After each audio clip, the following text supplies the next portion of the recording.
and each and every one of you here today. My name is Jasmine Miazoy, Chief of Internal Auditor for the Ministry of Finance, Banking, and Postal Services, and I will be your MC this morning.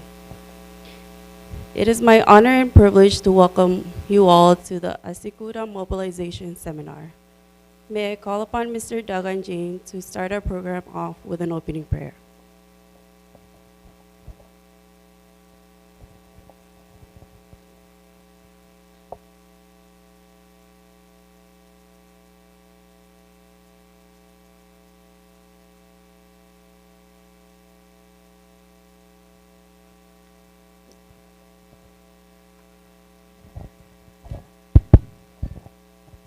Let's bow our heads in prayer.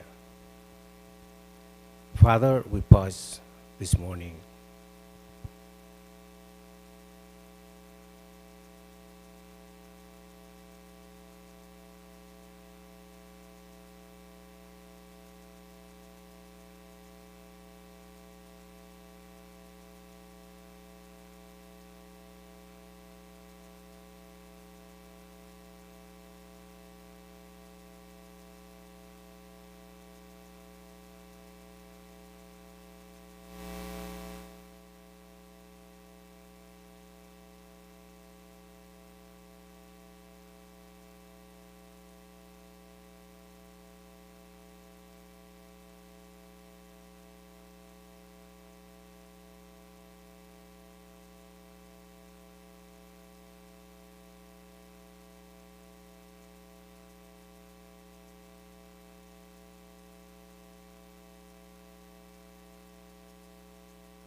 Kumoltala Chief, please help me in welcoming Secretary Patrick Langrin, Secretary of Finance, to deliver the welcoming remarks and keynote speech on behalf of Minister Wase, who is not able to join with us this morning.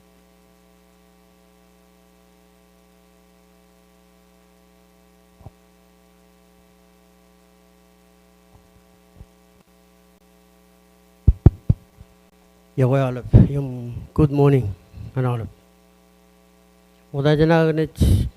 I will be going back and forth between the two languages, so please bear with me this morning. Before I start, you can natan ko balagilo alap nanin jarum kajaraman koan jawar potok jarawan rain kajaraman yo takan jain. Im ko balak ilo alap nanin kile go rarpa palagi malak romerian kile ilo alap tig government kile kap kau de juarang ilo manit kap imine negi narang ro ilo manito lo kieneo yung ilo igli jago ka jujum tabarot im galap kujut lan min edop to bad marong raber im edop in NGO kap SOE ko yago alap im welcome ilo chiponin rainin rainin ko ba to kinarang mak jonian highlight ko an ministry and finance ano to kay itamak ijijit imedaren pagkajangan bar lengeri charbal kay narang ilo custom ano dar lawyer rainin emjan wanen mo rainin emjan kay nang lang itamak edaren pagkajangan lale ya ilo custom agalo import kay narang kay marong lali may katakagi narang lale cibang ministry and finance common decision making and cibang lali ya marong cibang all of the general public. ngan kariglak example one dan import im kaya nagi naga cabro ti jeno me akar immediate ngan kibang ka kaman malak kabili ng lak chukun mur ilo majalin rainin im rainin kajangit kubay pendon we are gathered to launch the ASYCUDA world system, which is a management system, data management system. May very it will be with us so that we can better collect our data and better understand our data. Elap arudit puro kumar marong erong kuryo yung kubadok ilo cipungunin rainin nganarang kubay pendron yung lali charbal kay narang may rakar pagkajoyan one malakagi lo raini im ichalak nanen alabaga caraman ngan kajang im perjuangan ilo dan ministerio me cemarong kubado kilo cipungan raini kan utang me go me kecar me kitu cemarong alayoer caraman ngan alabim tunin opportunity eman ngan areng per ipendron kan charbal kay narang rawr kan meninot kumulalap yung perjuangan welcome do cipungan raini Kumol Tala Jakartari. It is my honor and privilege to welcome His Excellency Sujiro Sim, Ambassador and Head of the Delegation of the European Union for the Pacific. His Excellency will be joining us via Zoom. His Excellency is not able to join us this morning. Therefore, Dr. Escola, Acting Ambassador, will be joining us to deliver his remarks.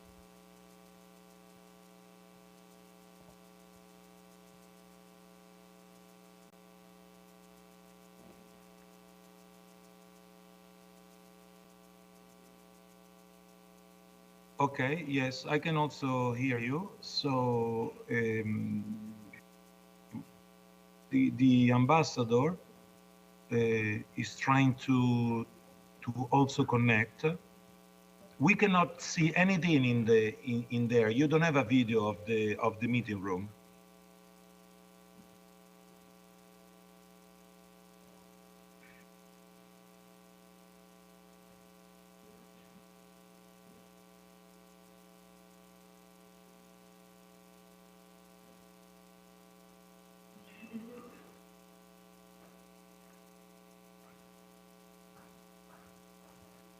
Okay, so and they can hear us.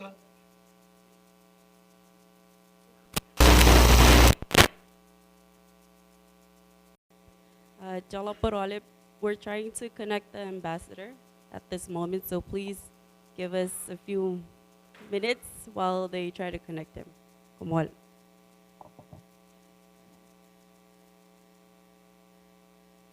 Hi, JV. I think from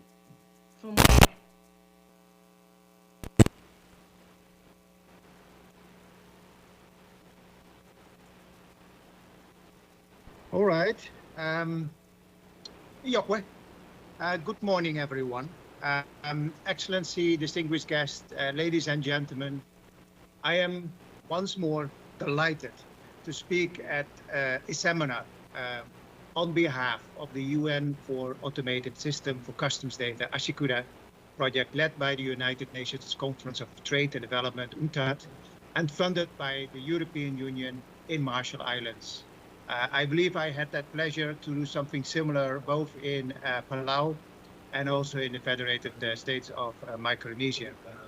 I very much regret that I was not able to come to you in person. I really wanted to do that, but it was not possible at this point in time. So please forgive me that I do my speech virtually. As you all, I'm sure, appreciate, the importance of trade facilitation cannot be overstated.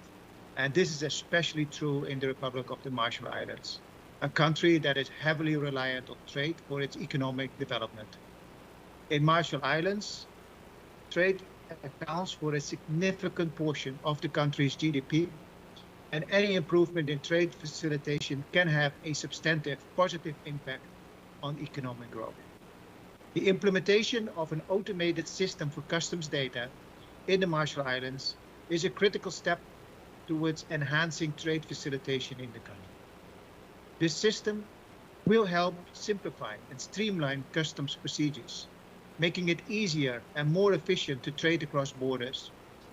It is also envisaged that this will facilitate a reduction in time required for customs clearance, which can be a very significant barrier to trade.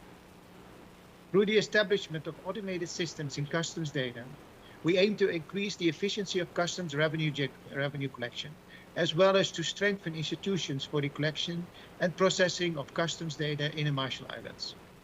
The system is also envisaged to create important statistics on trade, which shall provide a decision-driving insight to the country for prioritizing trade interests.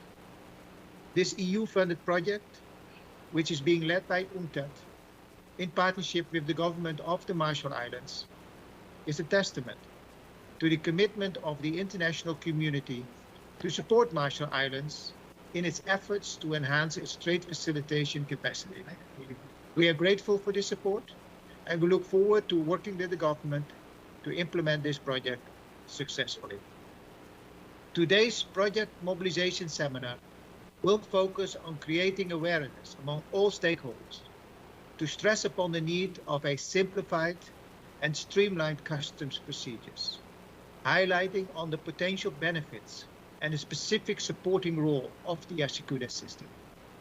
This seminar also focuses on creating an initiative among the senior management with the objective of achieving a higher level of commitment from their staff towards the successful implementation of the system in Marshall Islands. I encourage all of you to actively participate in the discussions and to share your experience and expertise on this quintessential area. Together, we can ensure that the implementation of the automated systems for customs data in the Marshall Islands is a success, and that it contributes to the country's economic development. Once again, I would like to express my gratitude to the government of the Marshall Islands and to our partners in the European Union and UNCTAD, as well as to the Customs Department in the Marshall Islands for their support and commitment to this project. I wish you all a productive and an engaging seminar. Thank you very much. Over to you, JV.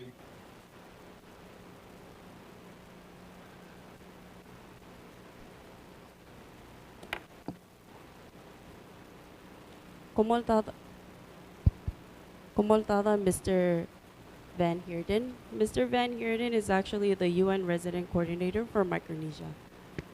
We will now try to divert it back to the ambassador for his opening remark.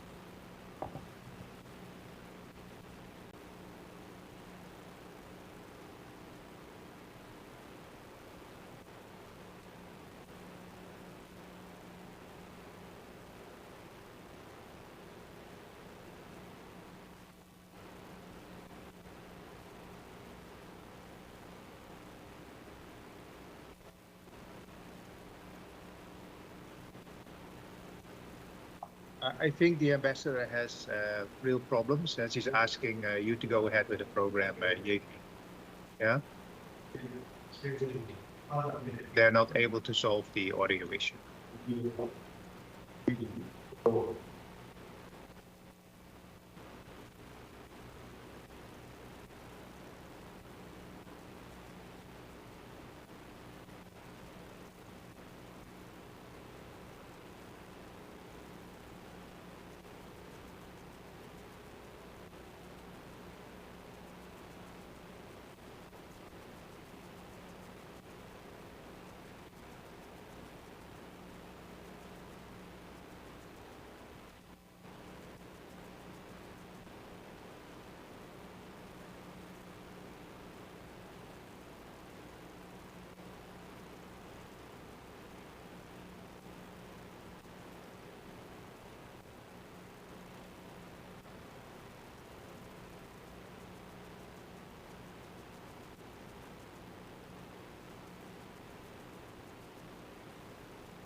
Unfortunately, the ambassador is not able to join us due to technical difficulties.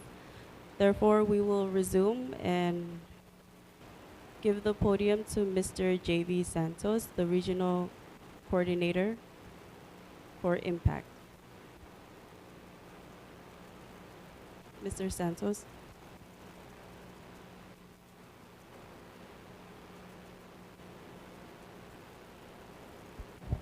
Thank you.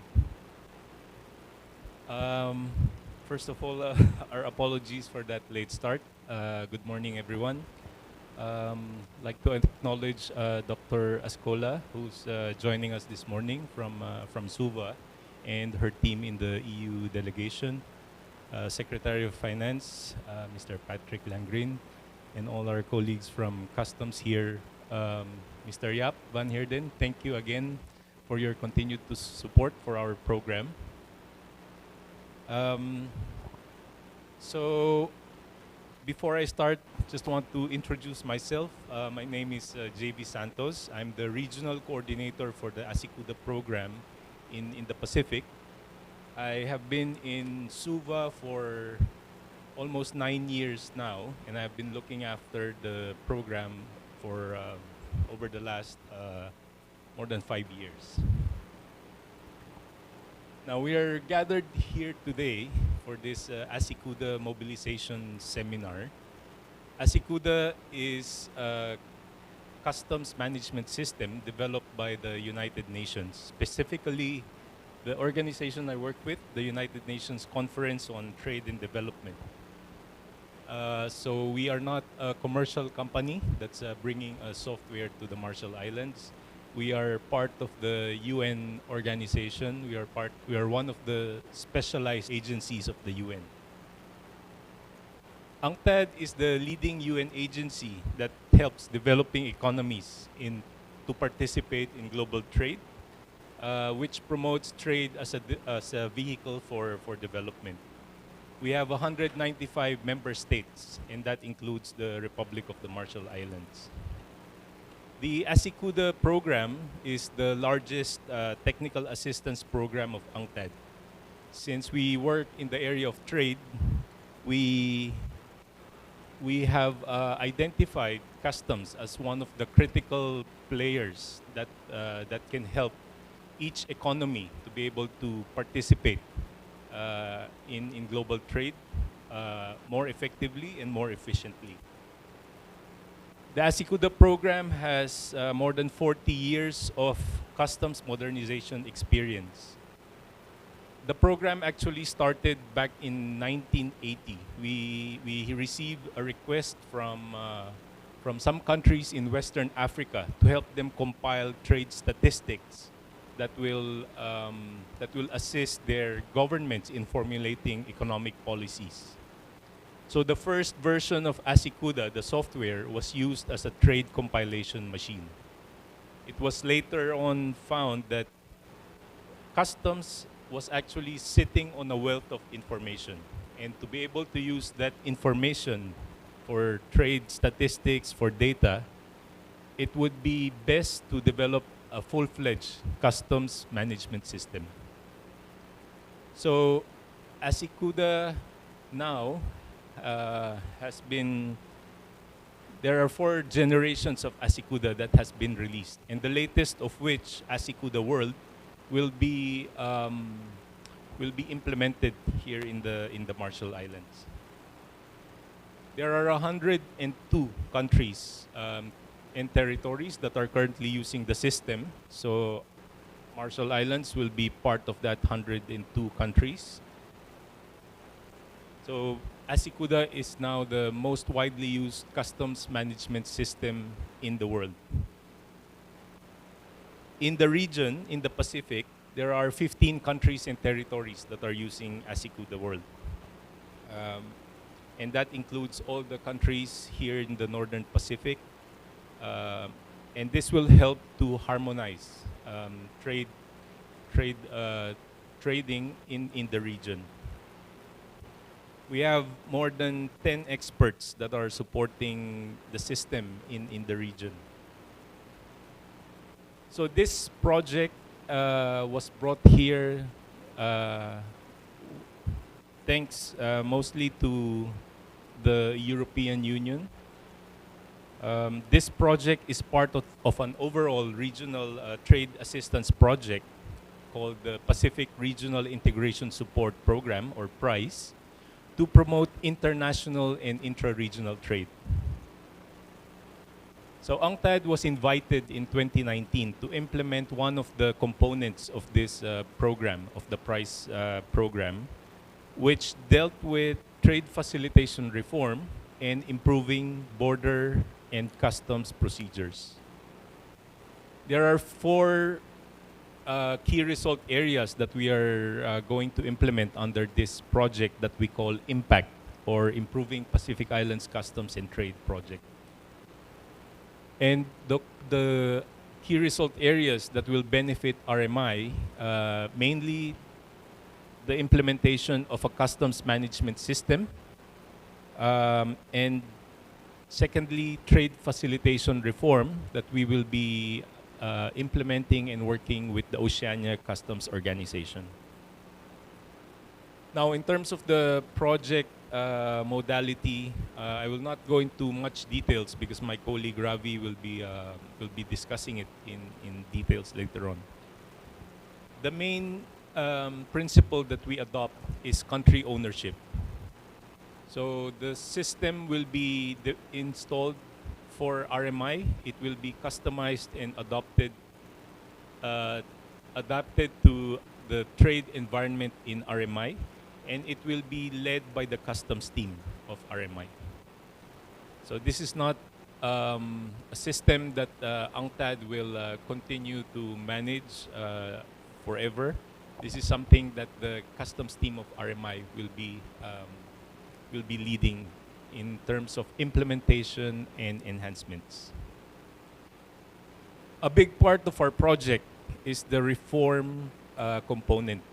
So before we install the system, there is a reform component that is associated with the project. This is not simply installing a software, turning it on, and it will work on day one. We all know that there are improvements that can be made to the customs clearance processes. So if we introduce automation without fixing the inefficiencies in the process, we will end up with an automated, inefficient process. We will just accelerate the problems instead of fixing them. So the reform component is a key element of all our projects. Part of this will be the procedures, legislation, regulations are in line with international standards, international instruments, and best practices of customs worldwide. So that is I would say, the value that we would bring and help RMI Customs with. The other big component is capacity building. So we will provide training not only to customs staff but to everyone here that's in the room, your companies, your staff. Since you will be the key users of the system, you will receive training from our experts from the customs team to make sure that you are able to use the system efficiently and effectively. And finally, the other element of our project is the constant consultation with stakeholders. We have learned that the best way to have an efficient system is to make sure that we cater to the needs of the user, to make sure that the system is fit for purpose and that your voices are heard into designing and configuring the system. So this mobilization seminar will be the first in a series of consultations that will take place before the automated customs system, before ASYCUDA World is implemented live in Marshall Islands. So thank you again for being here. Thank you for taking part in this event, in this first of a series of consultation, and I'll be happy to continue the discussions later on during the day. Thank you very much.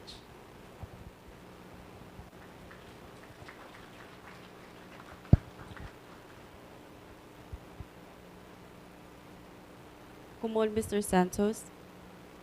That concludes the remarks for this morning. At this moment, we will take a group photo and then have some light refreshments. Following will be the rest of the program. So there's two groups for the photos, government first and then private sector. So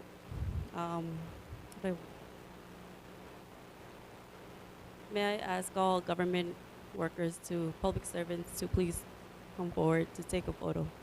Come on.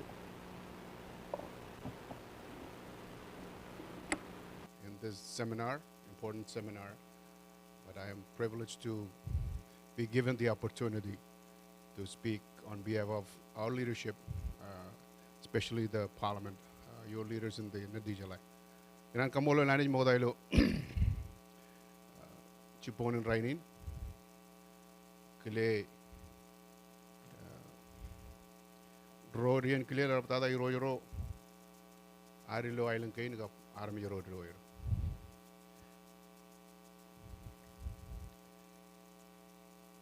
It will not be appropriate for the leadership not to at least say Komwaldada to our visiting guests,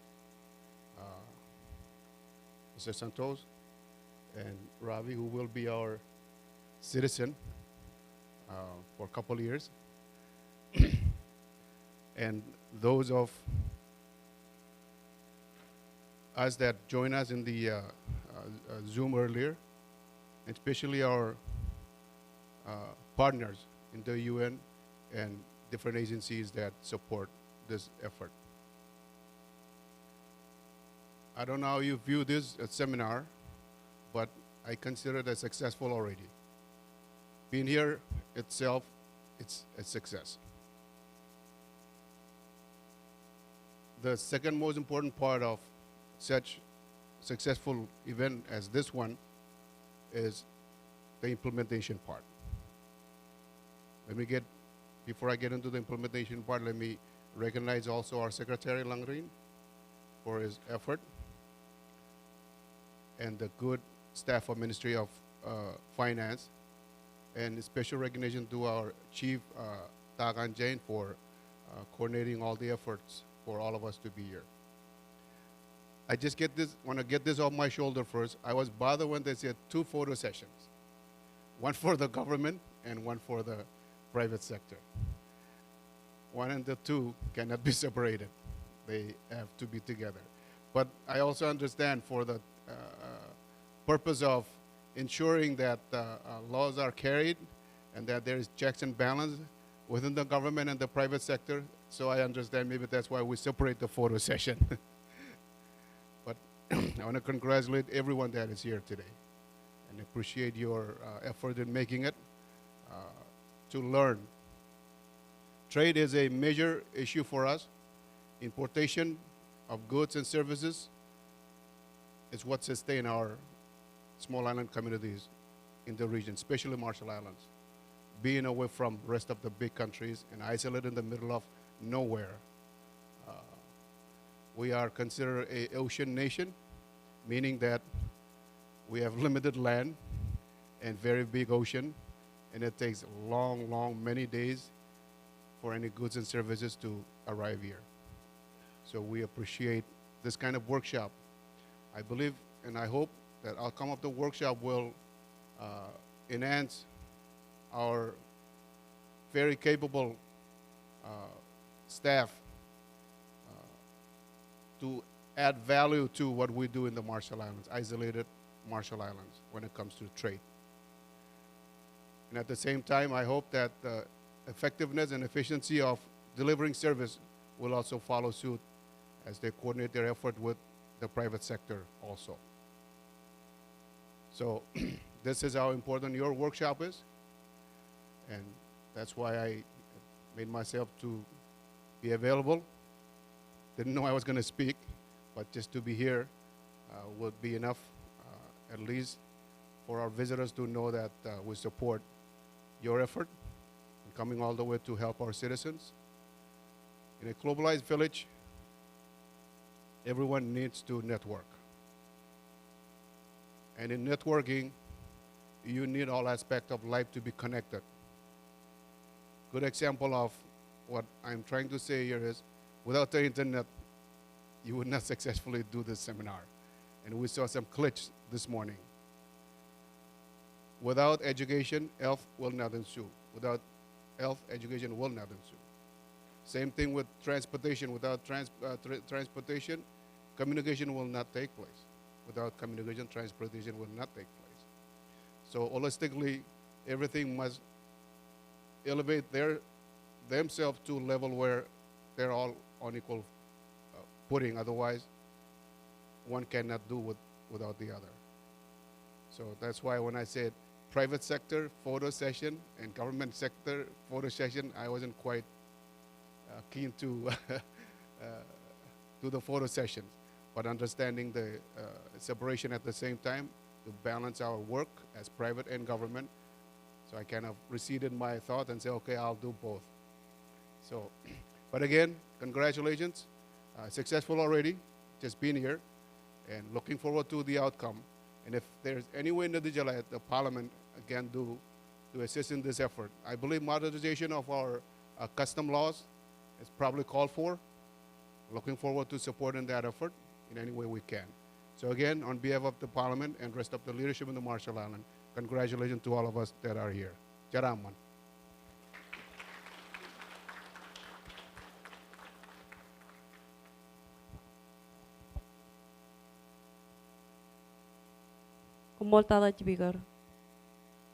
If you haven't signed in the sign-in sheet, the staff at the back, they will be walking around, so please sign it.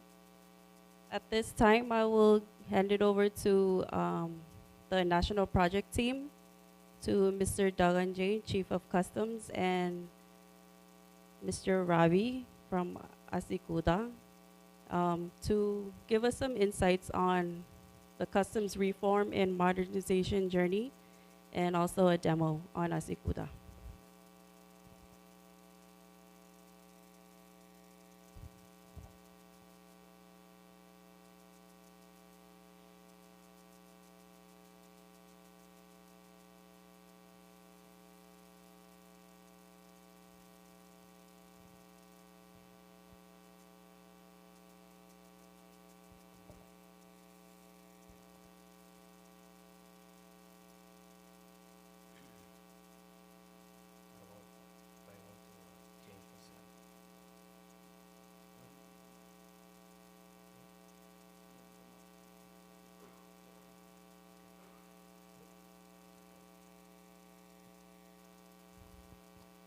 Yoke Olive Chiponi Rainin.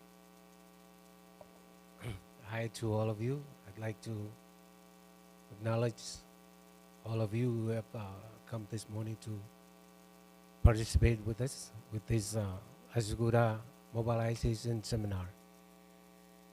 Like Mr. Santos said,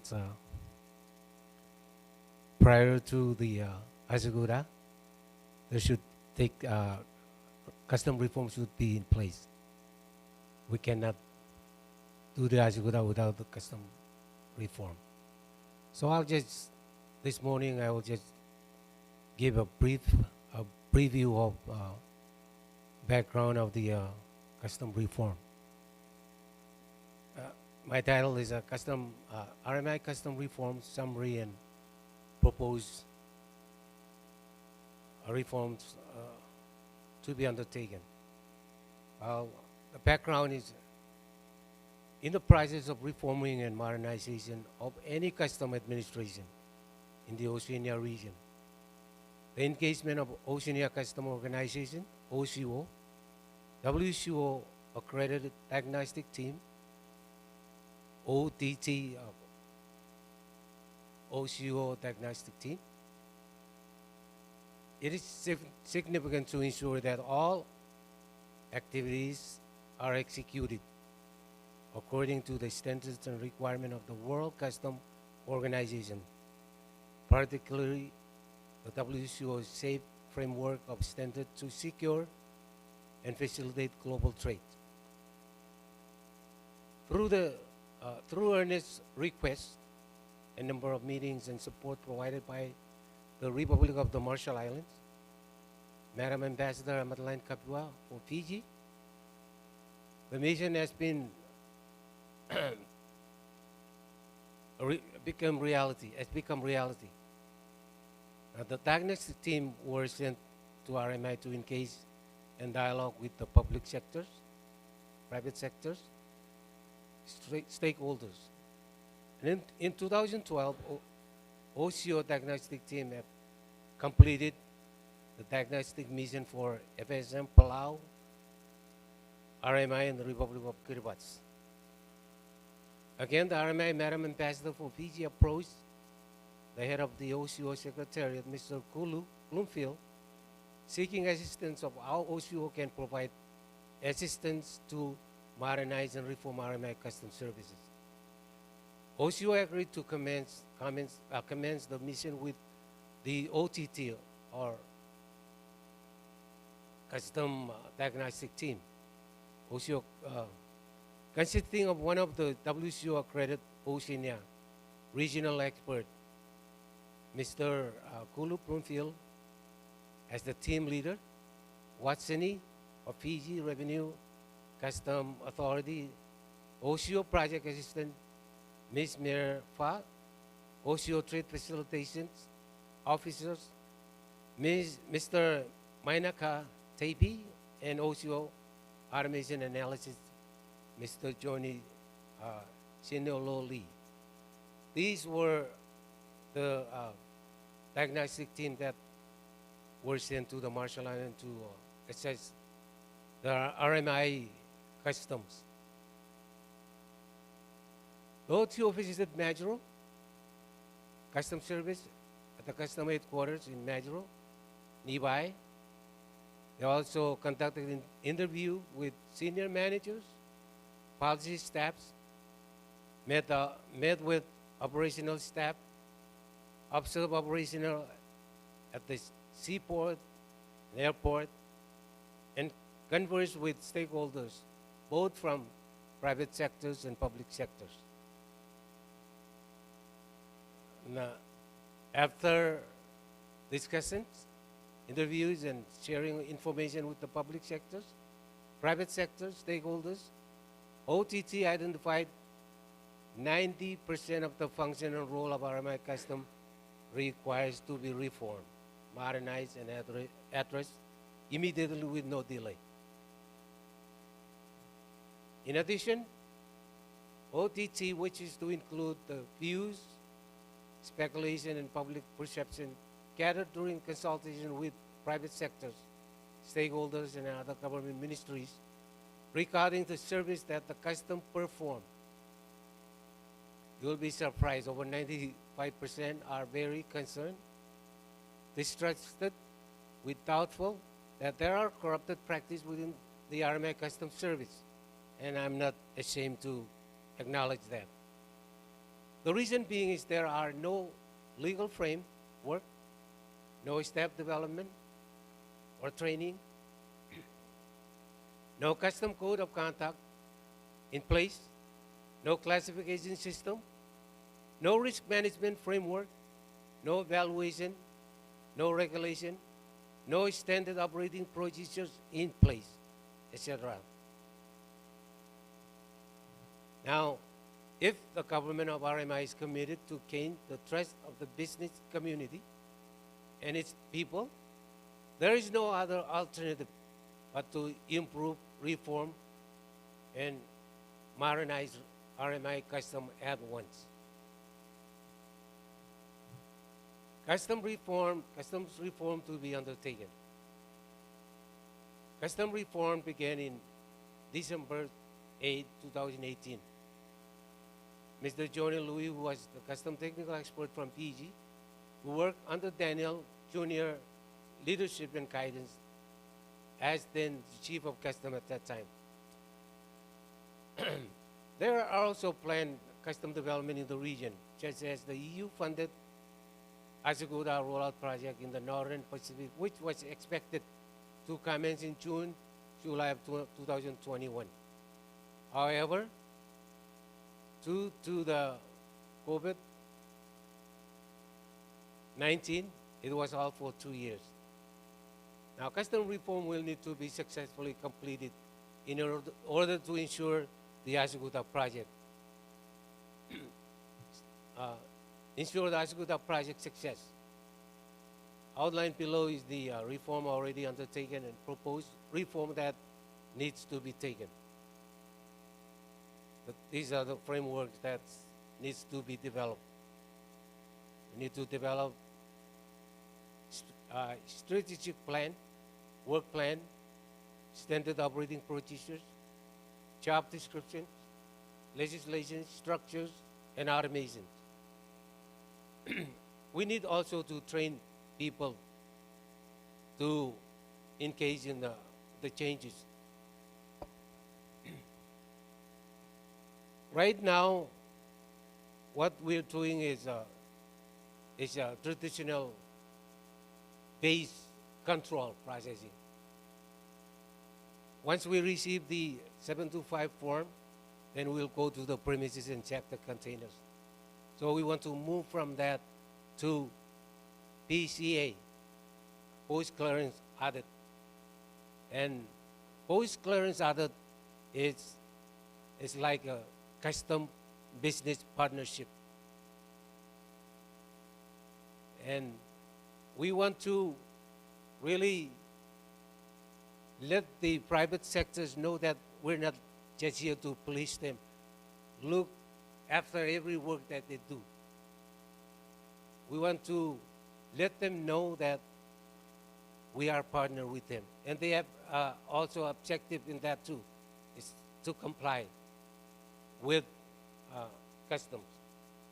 Okay. Framework needs to be in place. People, stakeholders need to be trained, prepared for the change. Correct cultures need to be instilled in the staff and organization. Culture is very difficult to change, and the reform culture that we're trying to impose is a change from only transaction-based control to combined transaction and post-clearance-based control with emphasis on the latter. That's what I just described a while ago. Okay. This culture change will require these processes to be in place. Intelligence, risk management, led operations, research, data analysis, company audit, continuous improvement in learning, professionalism, improving custom profiles, and closer working relationship with stakeholders. Right now, we cannot, if you come to our office and ask for data, it takes us several days to a week to produce the data. If we have the automations, then we can give you the data in real time. Not only the business here, but people in other countries. And not only that, it'll be easy for the custom and government ministries to analyze. To implement the required projects in the above, we will need to have automation and HS to be in place, harmonized coding system. These are still the two priority areas for custom as per the strategic plan. Here is the framework. What we have completed are as follows. Now, I know you guys were feeling sad when I mentioned all those things that we don't have here. Well, the good news is all these are in place right now. Strategic plan is in place. Work plan is already developed.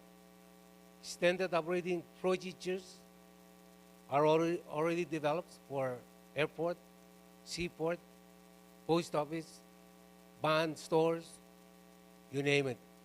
They are all in place. Structures, we have the custom structures. And automation of entry, enlargement, and processing. custom regulation is also in place right now. So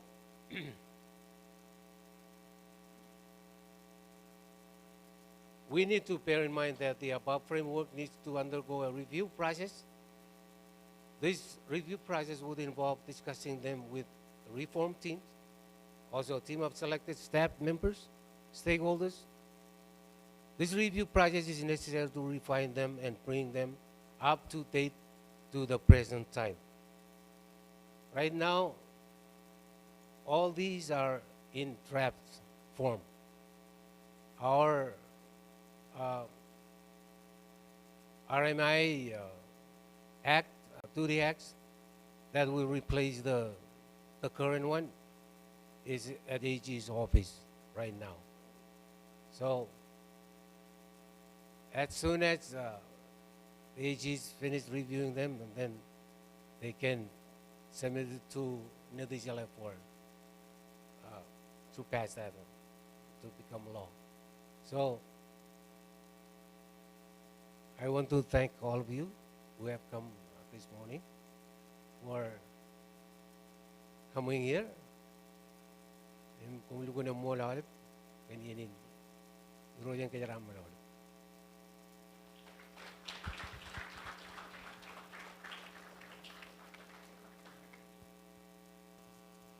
Good morning, everybody. My name is Ravi Varnakolage. I am the ASYCUDA in-country expert for Marshall Islands. In this session, I will be talking about the key features and aspects of ASYCUDA world under these given topics. So these are the topics here. It's a little bit technical. Here we have first one, ASYCUDA world overview, manifest in ASYCUDA world. Third one is declaration and payment processing, tariff simulation, selectivity, and finally the reports. First, we will look into the system configuration. System configuration, we have two parts. One is the server side, ASYCUDA world server side configuration, and other one is the client side configuration. Actually, there are three key components in association with the ASYCUDA world server configuration. Namely, we have the operating system and database and the finance ministry network. Here we have, we can use operating system and database can be either open source or proprietary. Here we are going to use open source operating system, database, and the network we are going to use the finance ministry network and also the ISP NTA internet connection. Here we have two sections. One is the outside stakeholders and other one is the customs officers in the finance ministry office. Finance ministry office, custom officers, they have to use the finance ministry network in order to connect to the ASYCUDA world server. And for the outside stakeholders, they have to use the public internet to connect to the ASYCUDA world server. For the client side, so in order to access the system, the client may use either a PC or laptop with a minimum 50 GB hard disk and 8 GB RAM together with the internet. Any basic web browser such as Chrome, Mozilla or Safari can be used. Once again, any operating system could be used along with latest versions of additional software which are available for free. So we need to use these additional software. So we need to have latest version of Java and the Acrobat Reader, and also we need to have the internet browser. All are, we don't have to pay anything, so it's free software. And this is the, this website provides more information on ASYCUDA world system. So we have more information here. This is the website. To access the system, each stakeholder has to log in using username and password. ASYCUDA world users, this is the login screen. We have to enter the user name and the password. Here we see AES 256. ASYCUDA world uses advanced AES 256 encryption method to make an encrypted secure connection between client and servers. So the connection is secure. User profile is made very secure through these features. This protects the information of a client and control access to data and e-documents. E-document is the building blocks of the ASYCUDA World server. So here we have the user profile. So we have to enter the basic user data, name, address, and contact information here. These are the specific methods used to ensure authenticity of the client. So here basic authentication is user ID password. Here we have the certificate here. So we can attach a certificate. We can use it as a use it for digital signatures. And also we can attach photo ID, signature, voice pattern, and eye iris. Those are advanced authentication methods. Next one is the first interface of ASYCUDA will appear like this on the database, desktop once you log in. It will show the various modules for a client to choose from. For example, reports, accounting, and payments. This interface is the document library. Here we have all the modules, and inside these modules we have all the e-documents. These are the special features of the document library. The library helps easy navigation, allowing personalized shortcuts, provide access to system administration, also facilitates management of accounts and profiles, provide access to system design, and also manages the business units and binders. Here we have system administration and also system design module to manage the users and the business units. The system also has a very efficient mechanism to search for any e-document. The Finder interface displays specific icons that help locate e-document. This is a great help to any client who uses the system, since it reduces the time spent on locating needed information. The Finder, we can, each and every e-document we have either one or more finders here. We can use finders to find e-documents easily. ASYCUDA World comes with an advanced email application. E-document can be accessed directly from the email and will allow performing authorized operations. It can also be used to integrate external email servers and to communicate between users. Second one is the manifest in ASYCUDA World. ASYCUDA World is designed to facilitate easier submission of manifest and goods declaration to customs. Cargo handlers like shipping lines, freight forwarders, and airlines can either manually enter vessel and cargo information here, or use the fast cargo integration feature that uses the XML to quickly fill in custom cargo manifest reporting requirements. Also, bill of lading can be linked with the cargo declaration for automatic write-off of the way bills. Third one is declaration and payment processing. This is one of the most important modules in ASYCUDA World. The ASYCUDA system makes the declaration and processing of payment very efficient. This is the declaration screen in the ASYCUDA World system. The top part here, toolbar, contains actions you can perform on every declaration you make. The middle part here contains all the fields in the declaration. The bottom part of the declaration contains the form tabs. These tabs perform actions which are displayed in the field of one declaration.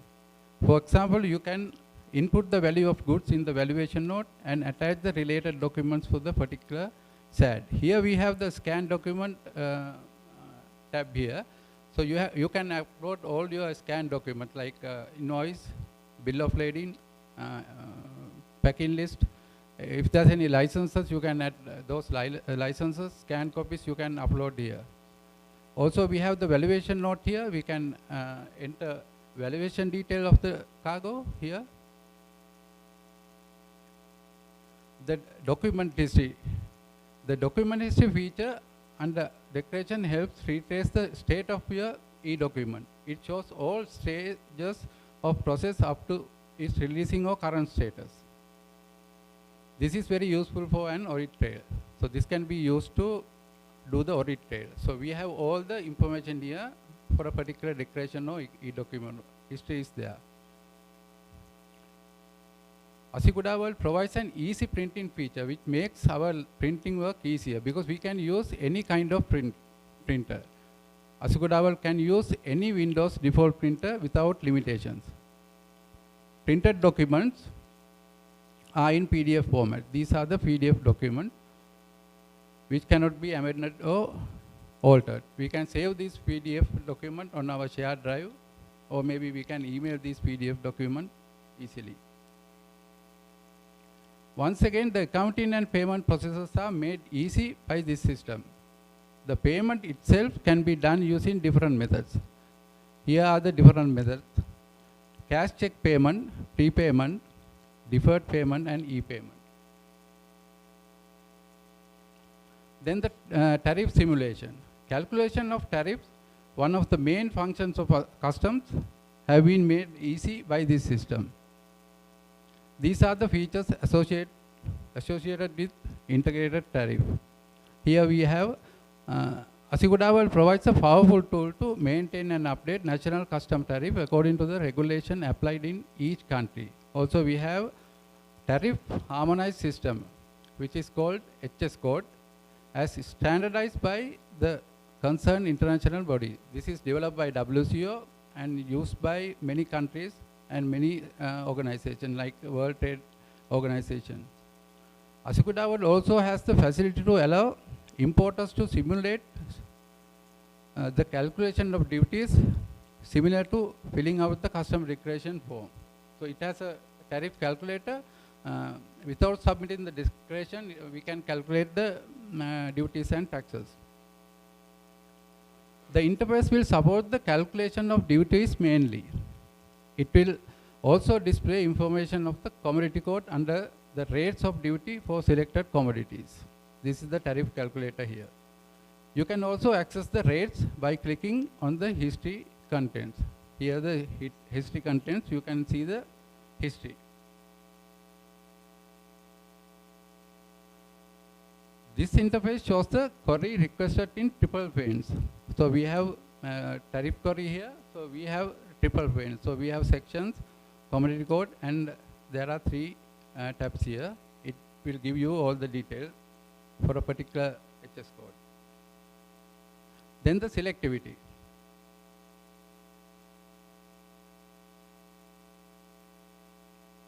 ASYCUDA World facilitates selectivity and risk management at manifesto declaration stages very effectively between pre-arrival and pre-departure. This feature also supports the maintenance of selectivity statistics, fraud data, and audit data. Selectivity is the process of controlling declarations through the declaration processing channels based on risk analysis. It consists of 4 main channels. We have physical examination, documentary check, post-clearance control, also the green channel. Selectivity profiles are created using the declaration and manifest data. So this is the line. We can have selectivity controls on manifest as well as the declaration here. ASYCUDA World is equipped with an advanced dynamic selectivity feature.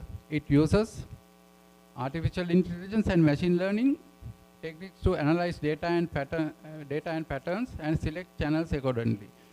Here we have some advanced dynamic selectivity, and we can do the same selection, physical examination, and those channels using previous patterns.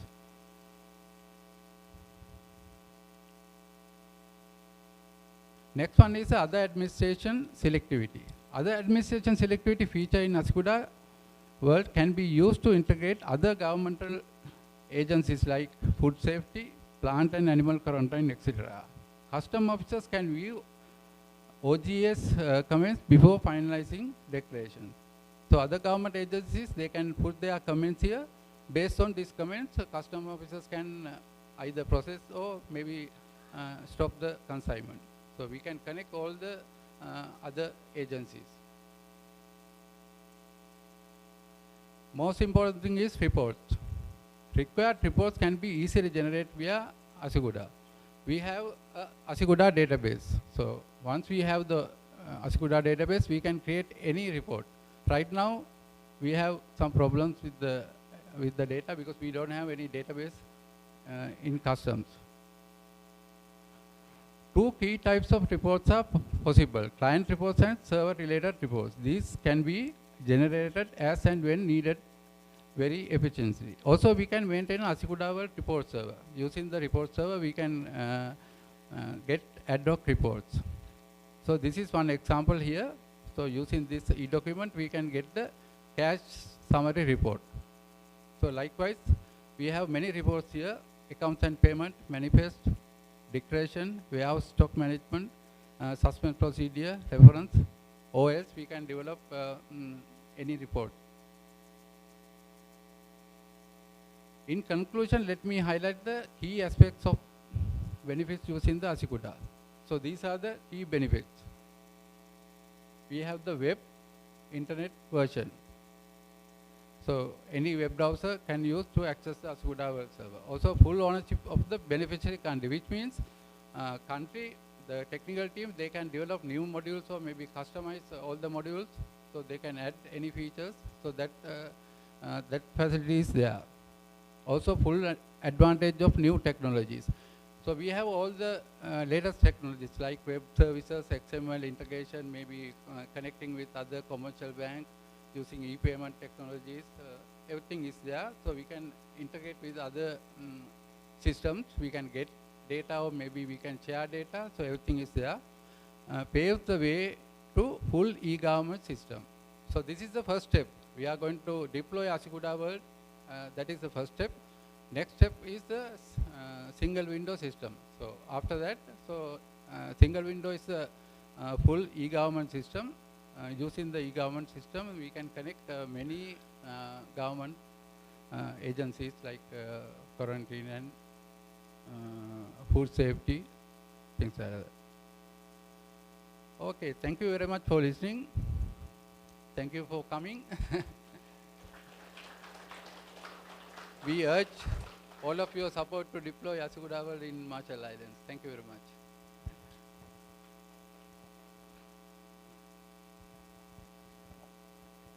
Thank you, Ravi, for the detailed presentation.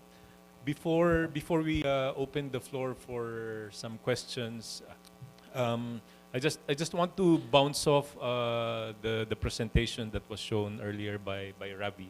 So please bear with me. I'll just go through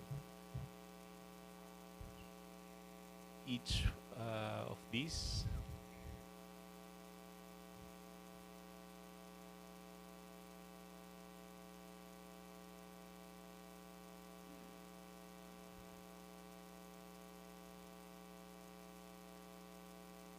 So I think Ravi highlighted all the important details or information about the system, and I just want to add on to what he already described.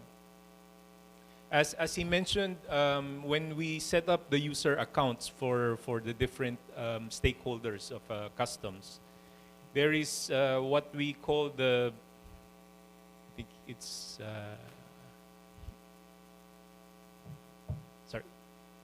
okay, so you can see there's a tab here on function. So depending on your role, your access to the system will be limited to what you will be authorized to perform in the system.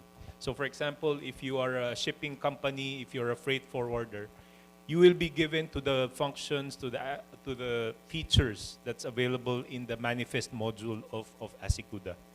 If you're an importer, an exporter, a trader, you will be given access to the declaration processing system of ASYCUDA.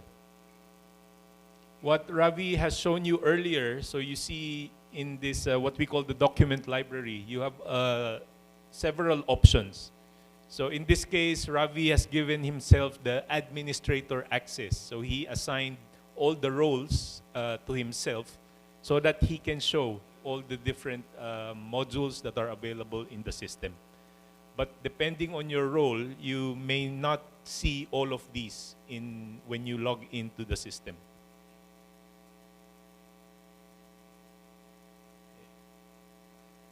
So again, if you have a dual role of being a freight forwarder, a shipping company, and also submitting declarations to customs, you will have access to the ASYCUDA manifest module as well as the declaration processing module.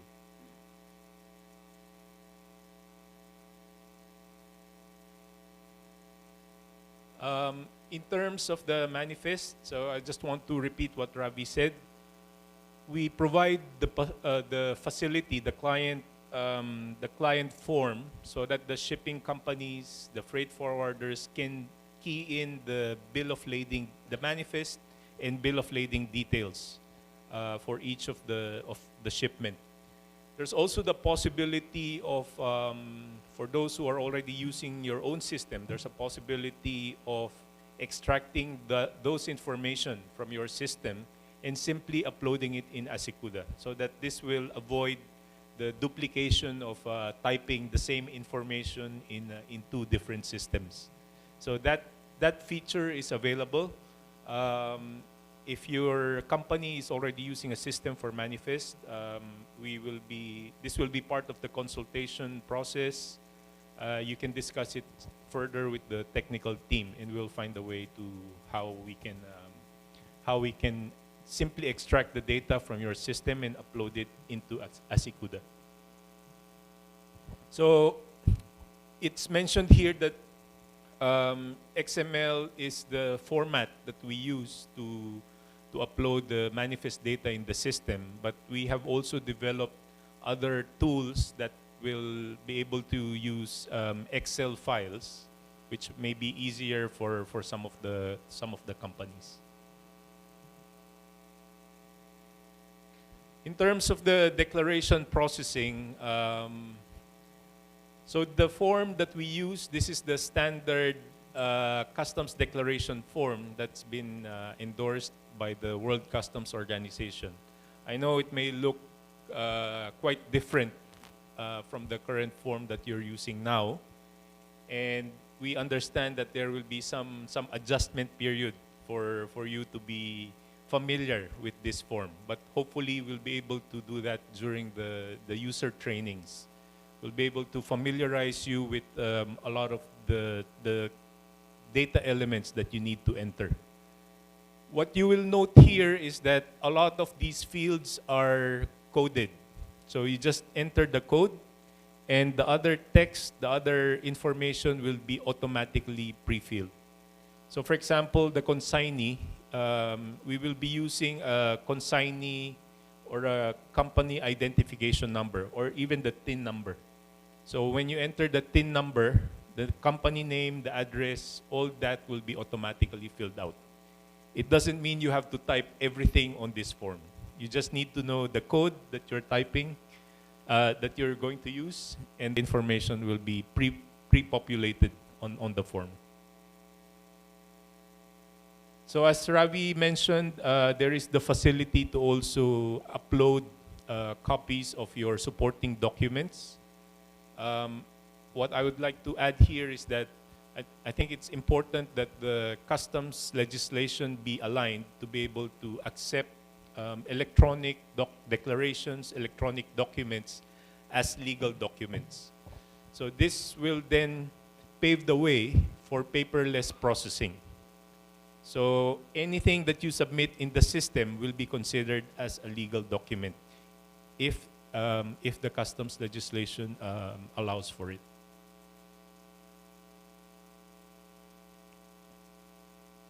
So we have the audit trail of each electronic document. So it's not just the declaration, even the manifest. We will be able to see, or even yourself, if you have access to that electronic document, you can view the details of who performed which action at any point in time. So who submitted the declaration, which customs officer processed your declaration, who accepted the payment, who issued the release, and so on. So all these will be captured in the system. So all operations, all actions will be captured in ASYCUDA. I'll skip here. So in terms of accounting and payment, so by default, we have the facility to accept cash and check payments. So a customs cashier will have access to the payment module to be able to issue the receipt. The amount will be carried. It's linked to your customs declaration. You will just need to reference the registration number of your declaration, and the amount that needs to be paid will automatically appear on the receipt before it is generated. In some countries, we have also implemented the use of prepayment accounts. So what this means is you entrust your money to customs before you even lodge your declarations. And each time you submit or you lodge a declaration, any payment against that declaration will simply be deducted from your prepayment account. This has an added, I would say, facilitation advantage that we have seen in the countries that have implemented that feature. So for example, this is widely in use in Fiji. They have prepayment accounts, so it's deposited to there's a holding account in a bank in Fiji, and then the account will be updated with that balance of how much the importer has deposited. So each time they lodge their declarations, it's simply deducted from that balance, and the bank will transfer whatever is deducted into the actual treasury or customs account.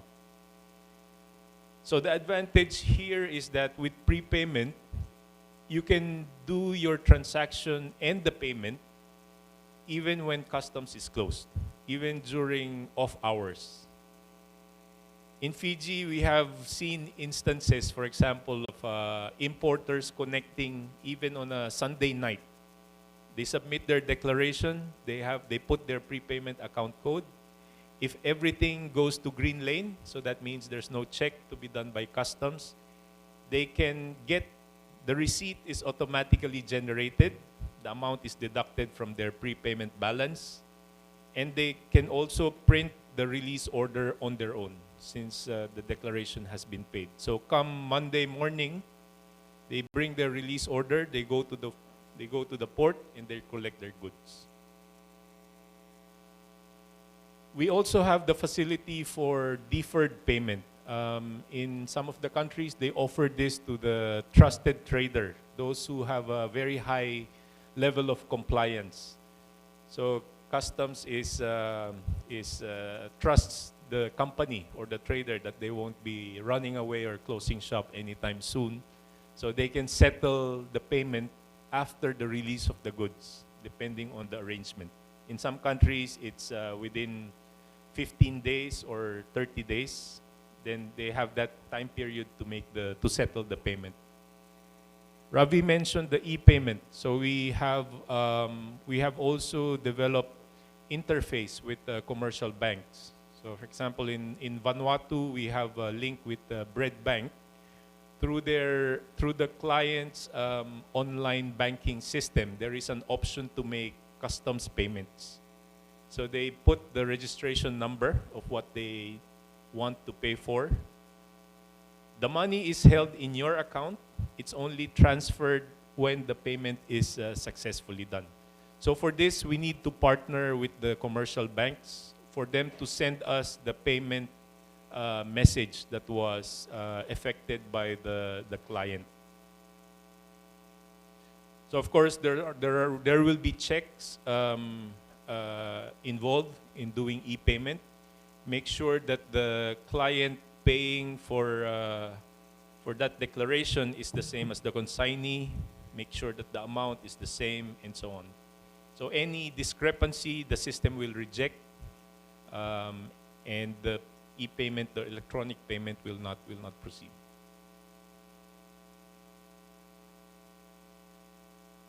One of the key reform that you will see in the Marshall Islands would be the introduction of the HS codes.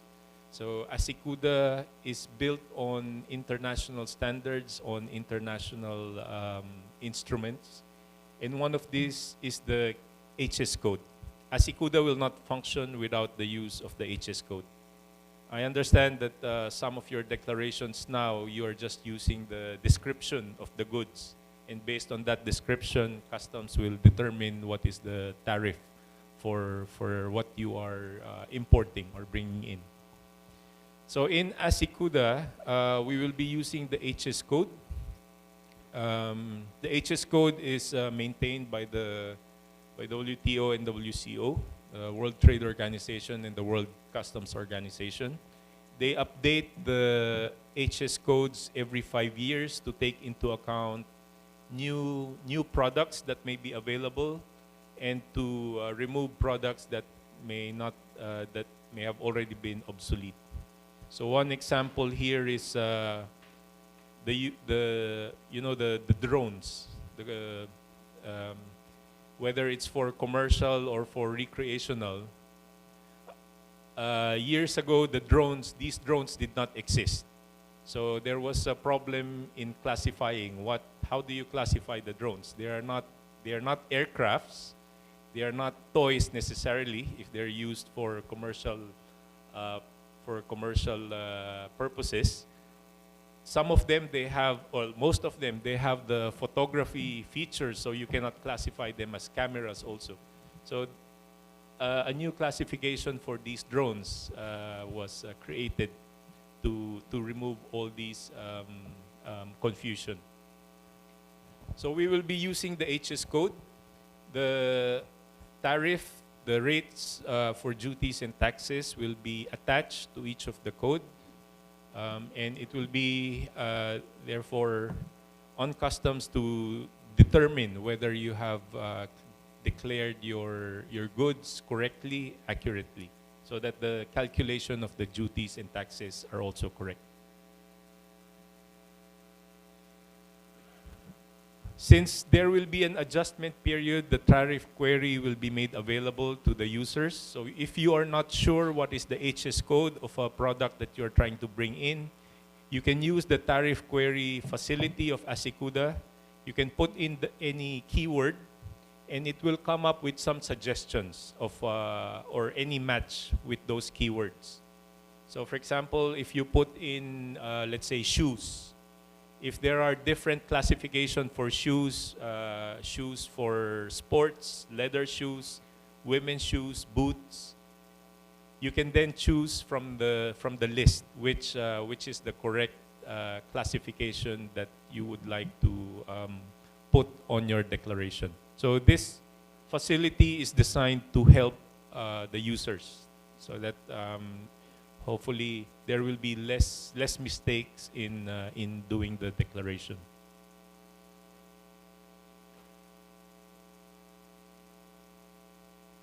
So the system, to make it more transparent, again, you will see what are the rates associated with each of the tariff codes, including the history. It will also show the history. What was the rate previously? Maybe in the previous financial year, there was a different rate, and what is the current rate now? So as Ravi mentioned, there is also the facility for tariff simulation. So even before you decide to import the goods, you can already see, by putting in some basic information, you can already see, and the system will calculate how much you are looking to pay. So if you're thinking of bringing in maybe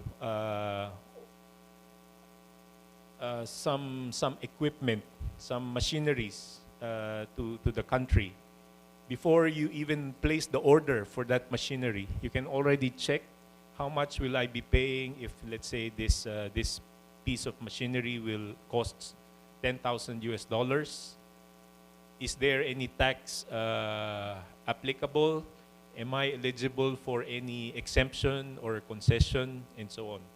So based on those information you put in the tariff simulation, the system will calculate and give you an estimate of how much you are looking to pay if you do decide to proceed with that order.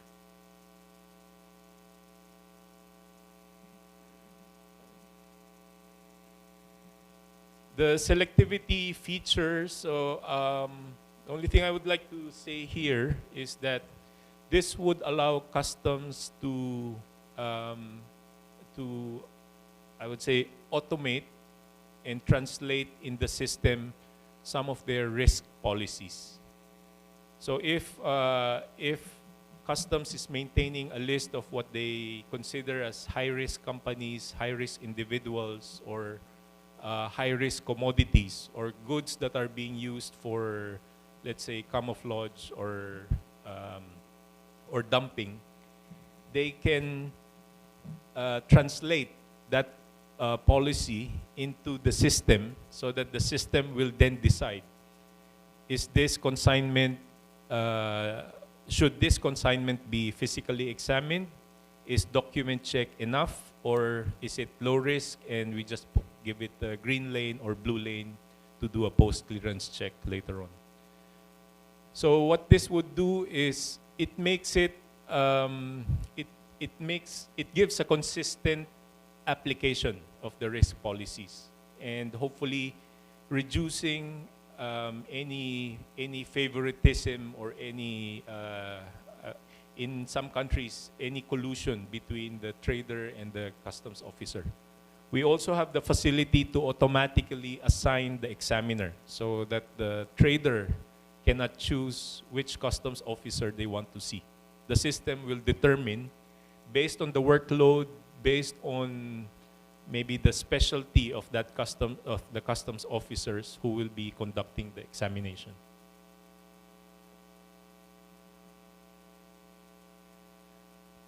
So Ravi touched on the other administration selectivity, and similar to customs, we can also work with other government agencies, with other regulatory bodies to put their profiles in ASYCUDA.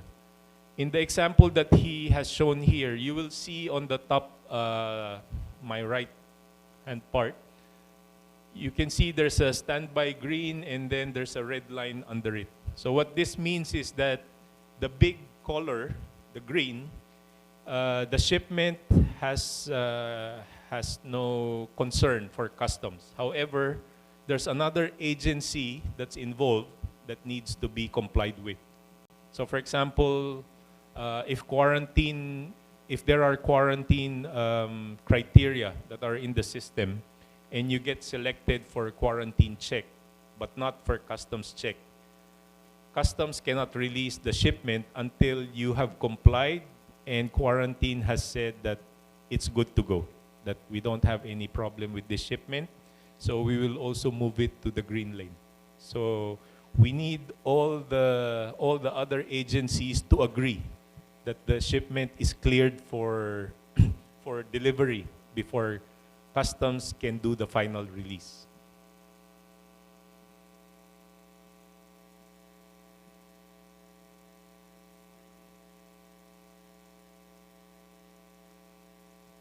And again, for the reports, our Chief of Customs mentioned earlier that it used to take days. If you request for reports from Customs, it used to take days before they're able to comply with those requests.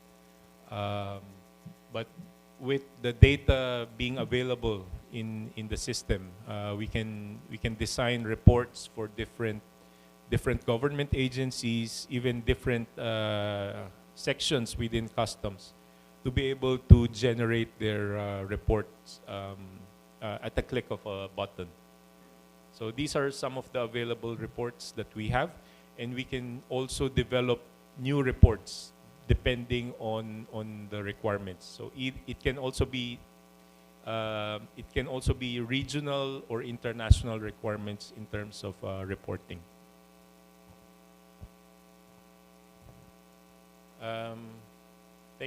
I think that's it. Thank you, and we'll open the floor for any question.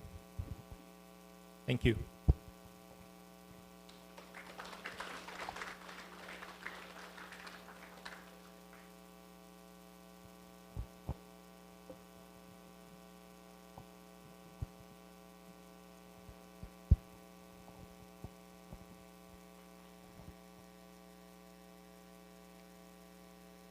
Any question? Yes, ma'am.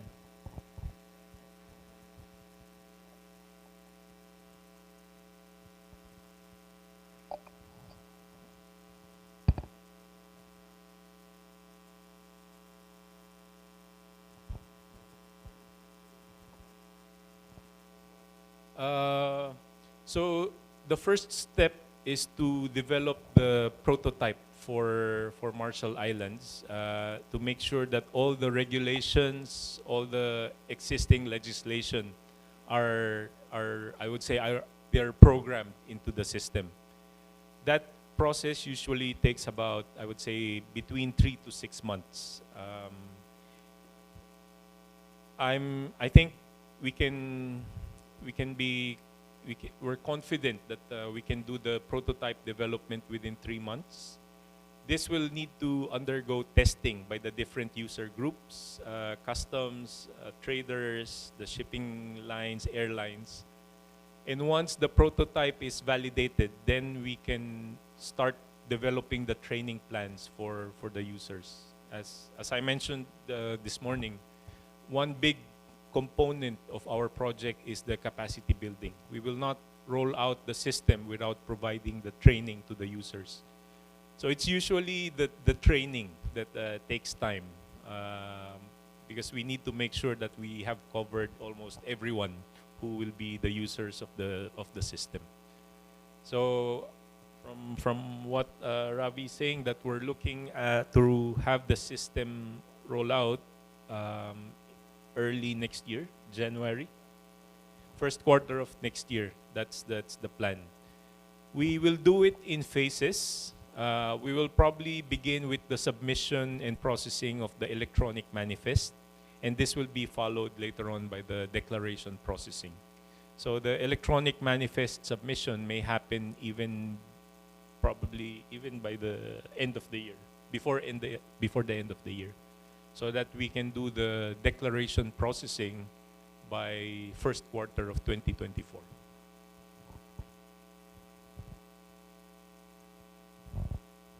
Thank you. So there will be training for all the stakeholders, is that correct? Before that is correct. Next year? That is correct. And the customs team will get in touch with the different companies when the trainings for them would be scheduled. Okay, thank you.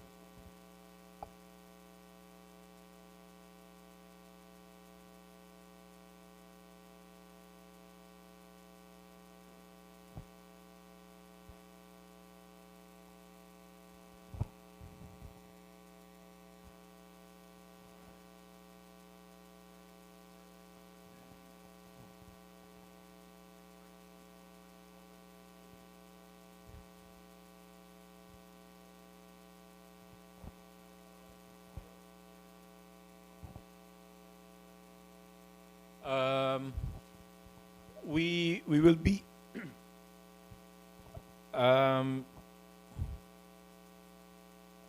there are features in the system that will be made available to the different stakeholders.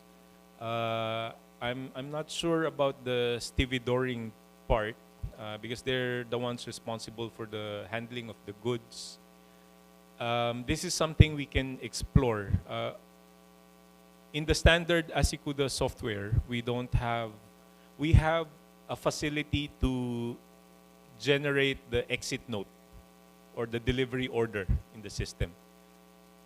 Either we ask the stevedoring company to use that feature of the system, but if you're already using your own system, we don't want to burden you with imposing or giving another system to use side by side with your own system. So if your system is capable of interfacing with ASYCUDA, we can extend the software to be able to handle that interfacing. But definitely for the shipping lines, the airlines, the freight forwarders, they will be using the manifest module to submit the electronic data. And mainly for the declaration processing for the traders and brokers. I'm not sure, do you have brokers here in RMI?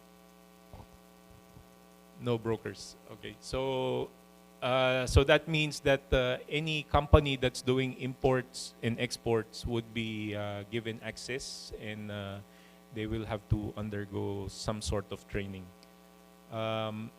It will be the call of RMI Customs if they would like to accredit the users to make sure that only those trained users are given access to the system, because we cannot just have someone who's not familiar with the system to go on and use it and then keep calling customs, or when they make mistakes in submitting their declaration, they may be penalized for these mistakes. So that's one thing we don't want to avoid, because it also adds to the overhead and burden on customs. And as we said, it will also depend on the other agencies, other regulatory agencies, if they will be involved in putting their risk policies as well in the system.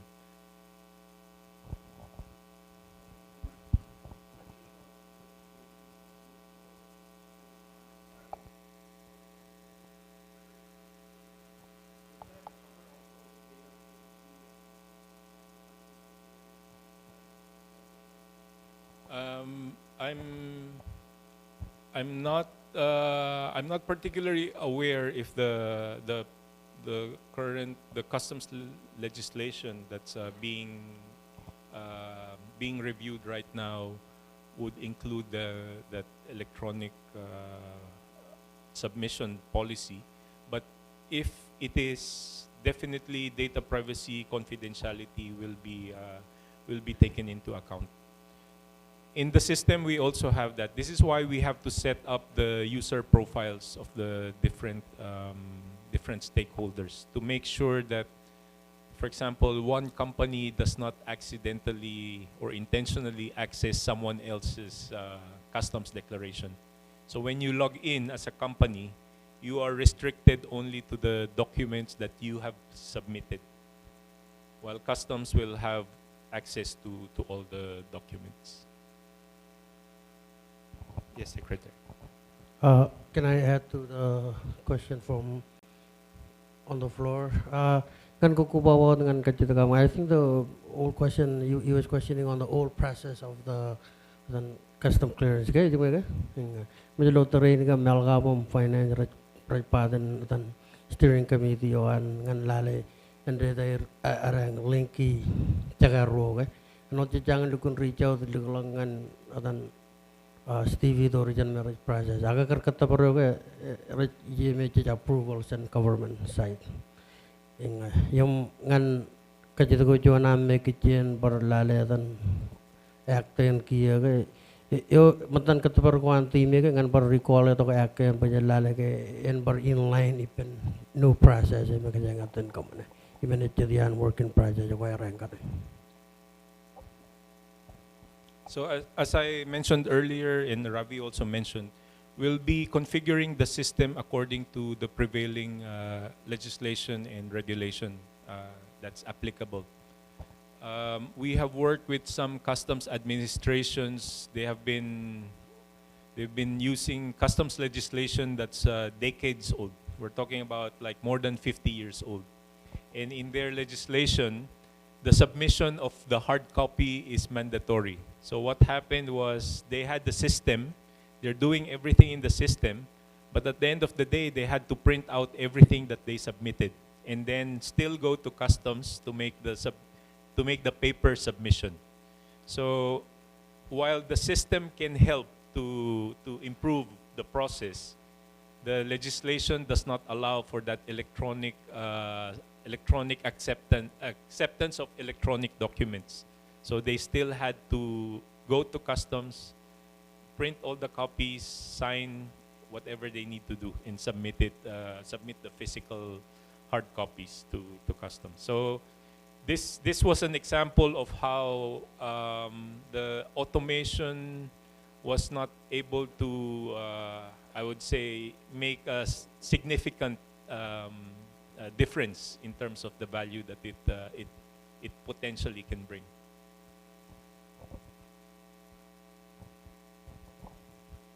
Yes, ma'am.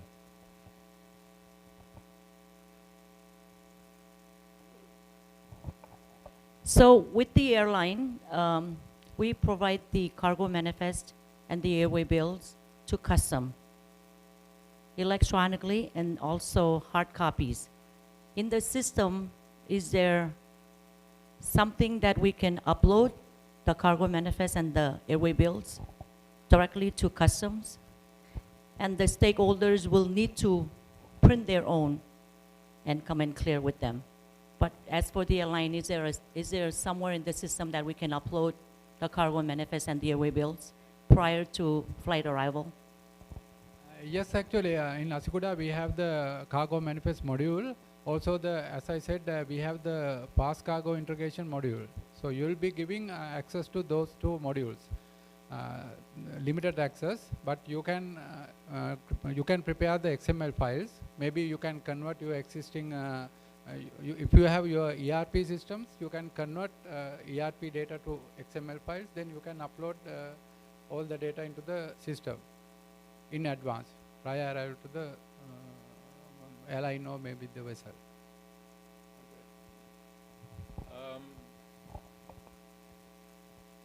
I think the simple answer there is that we have the facility to upload the information, but it will have to follow the format that we have in the system.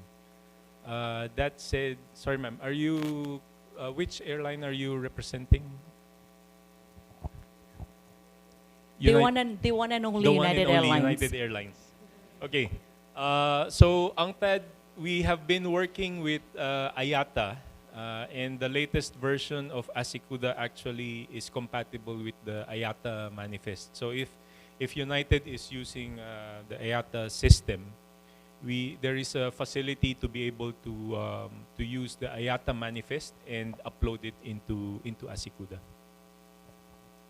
Okay, we are not using IATA. We're just kind of so. But if ASYCUDA could have something that we could upload, that would be, I think, good for customs and also good for United. So the other factor here is whether the current system you have can be modified to be able to generate the file that we need. Correct. So maybe we can discuss with your technical team, with your in-house IT team, if this is possible. Otherwise, we have some tools that we have given to other countries for them to easily key in the manifest information and then upload it to ASYCUDA. I think my last question would be, customs, local, and ports authority, can that be incorporated as well? So it's like one-stop shop. Because right now, if people are going to customs, local, and then ports authority to clear their shipments. But if it can be one-stop shop for the three entities, I think that would be great as well.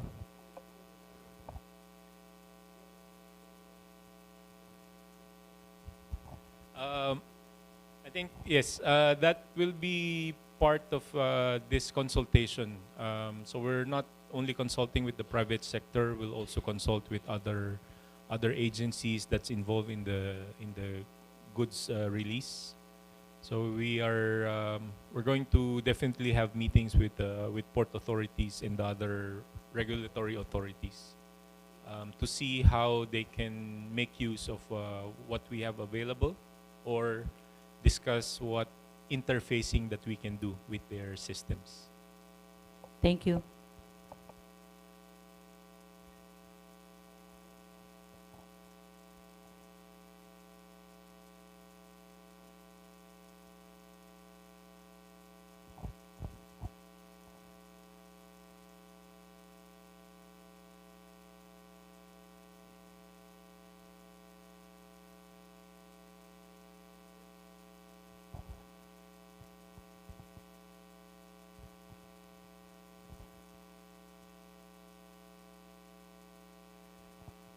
Hello. So after the implementation, will there be online support for the users? Like, can we talk to someone online if we have question or encounter some errors, or do we have to call customs directly? So part of the project is to build the capacity within customs so that they're able to attend to the user requests. But definitely, UNCTAD will be available to help both customs and the users if there's any technical issue that needs to be addressed. We have a long-standing commitment to customs administrations in the Pacific to provide that support. Follow-up question: will this be a system generated, or it's like a human support? I would say that it would begin with probably like maybe you will need to call whoever will be nominated as the ASYCUDA focal point within customs. So if they're not able to address the query or the issue, that can then be elevated to us in UNCTAD, and we will then provide the answers or the solution. Usually, we have around a 24-hour turnaround period for any issue that's been referred to us. Okay, thank you. And Ravi will be here for 2 years, so we're hoping that within the extra time after implementation that he spends here, he'll be able to also provide more training, not just to customs but also to private sector users.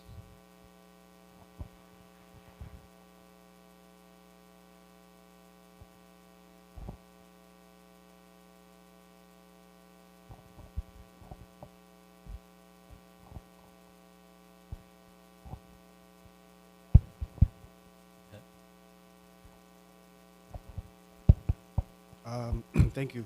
Thank you for the very informative presentation. Also,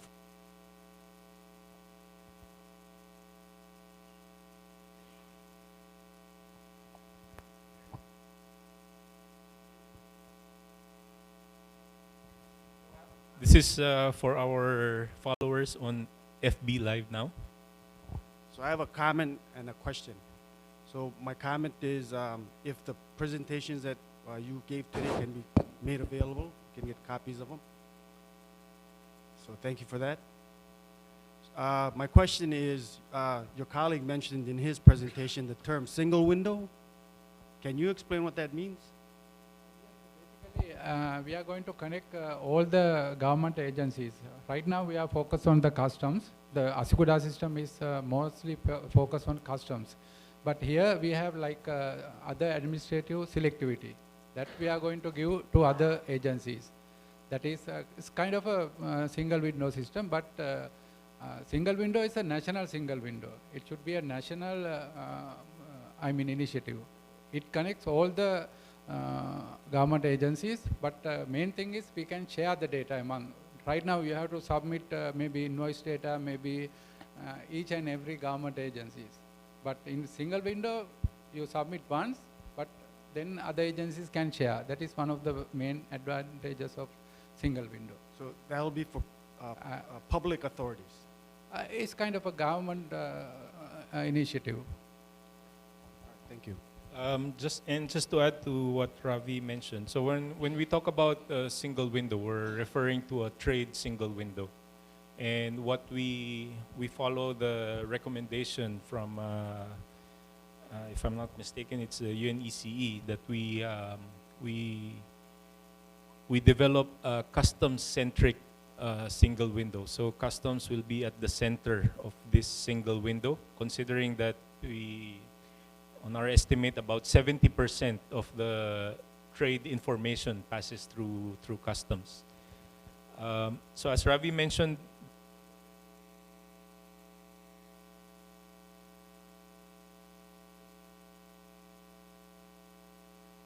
the single window will provide for a single submission facility, so that information that's submitted by the user, that's also required by other regulatory authorities, they don't need to ask for you for the same information.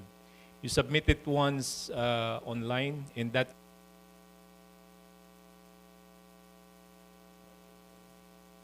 so that information will be shared among all.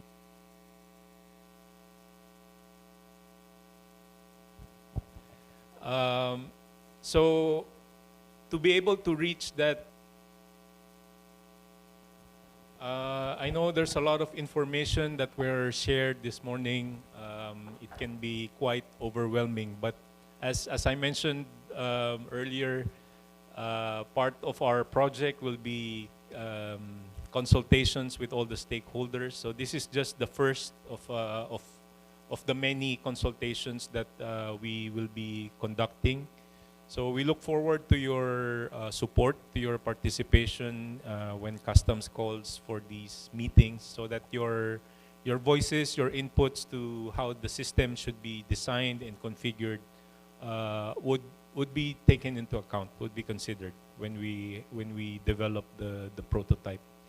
And when they invite you for testing to test the system, hopefully we'll have very active participation from your different companies.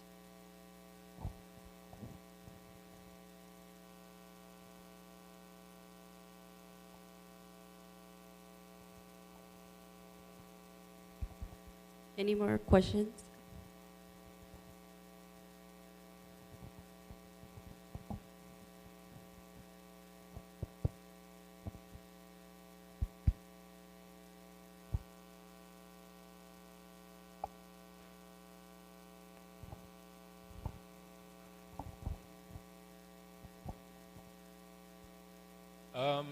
Maybe just before the closing, I mentioned this morning that ASYCUDA is now used in more than 100 countries worldwide. One of the, I would say, the advantage that we have is that any customs issue that you may face, this may have already been encountered somewhere else, and they have already provided the solution. So with this network that we have, that UNCTAD has, we are able to quickly adopt those solutions that may have been implemented in other regions, and provide that solution to the national context. So we would be happy to hear from you how we can further improve the system once you have the chance to use it, to see the features, and if there's anything that's missing. So this system is very, very flexible. It's configurable. It's not one solution for everyone. We have 14 countries in the Pacific that's using ASYCUDA. And if you go into each of the countries, while the system may look familiar, they may have added additional features on their own, or either with the help of UNCTAD. So you may see some, I would say, some different flavors of ASYCUDA world in the region. We have many countries have extended the system, not just to cover the goods clearance process, but also to automate the other areas of operations that customs is doing.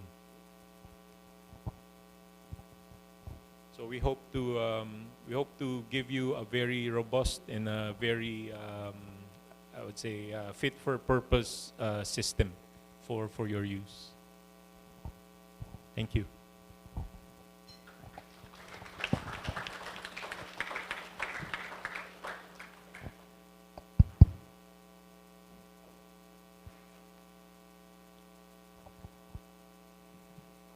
To conclude our program, I will hand over the mic to Secretary Langrin to deliver the closing remarks, and then we will say a prayer and then have lunch.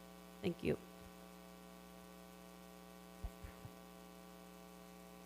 Come on. Em mới welcome à kêu well go bolin. Aga kaya ko taga tama kaya laban ka reman discussion ko arangi ang presentation ko arangi rainin. It has been an honor to join you guys in today's seminar. Although the seminar is coming to a closing, this is just the beginning of a long process which will contribute to the well-being of the Marshall Island, the people of the Marshall Island. Not only it's going to involve the Ministry of Finance, but also you guys present today.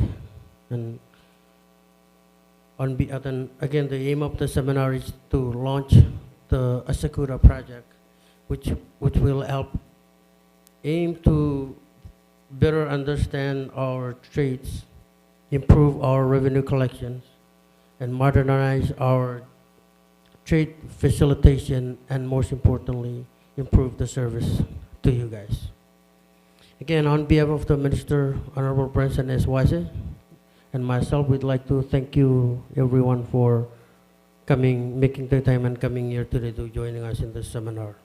Big kumultata to our donor partners and implementing partners, UN, UNTAC and UN, and the ASYCUDA team. Thank you so much for the support. Another big kumultata to our staff on island, the custom team and the ASYCUDA team on island for organizing all this together and making this all possible this afternoon. Thank you for the t-shirts. Huh? Special kamultada to JV.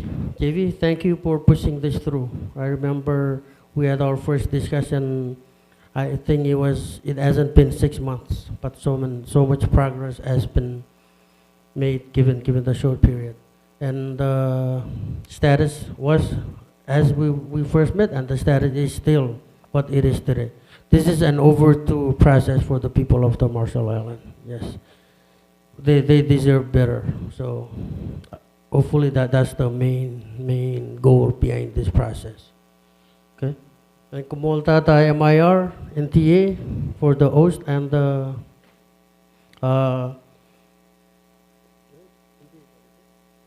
okay for MIR NTA kumultata. We like to, this may not have been enough time for us to discuss what was presented to us. So I welcome each and every one of you to drop by at the Ministry of Finance for 8 to 5, Monday to Friday, anytime, or anytime you see our friends here. By now you guys are very well acquainted with Ravi and the custom team. So please feel free to drop by if you want to discuss further or if you want to discuss or share more ideas on this project. Okay?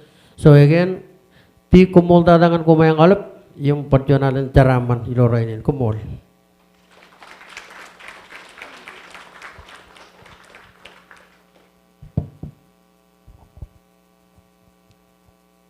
Right.